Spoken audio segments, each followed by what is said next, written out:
بصي ايتها الزوجة الجميلة، احنا كلنا عندنا احتياجات. في احتياجات اساسية لا استغناء عنها، وفي احتياجات تانية كمالية. سبحان الله ان من احتياجاتنا الاساسية هي احتياج العلاقة الجنسية، والاحتياج للحماية المادية دي خاصة تماما بالسيدات. طيب انت بتقولي ان الاحتياجات الاساسية دي مش متوفرة معاكي، في مقابل ان في بيت مستقر.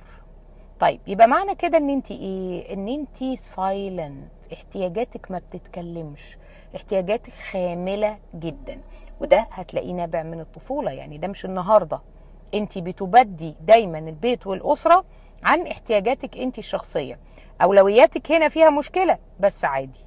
انت مادام مرتاحة ومادام شايفة ان انت امورك زي الفل، خلاص ملكيش دعوة بالناس بقى. ظالمة نفسك مش ظالمة نفسك، ده على حسب احساسك وشعورك. لو انت عايزه الحاجه دي ومحتاجه لها وقاعده عشان الاولاد، يبقى ظالمه نفسك. لكن لو انت مش محتاجه الحاجه دي وحاسه ان انت حياتك مش هتفرق لو كانت موجوده، يبقى انت مش ظالمه نفسك. بس انا بقى عايزه انصحك نصيحه يا بنتي لوجه الله، والله ساعات انت ممكن تكوني شايفه الحاجات دي قد كده اهو ومش فارقه معاكي، لانك ما بتحبيش الراجل اللي معاكي.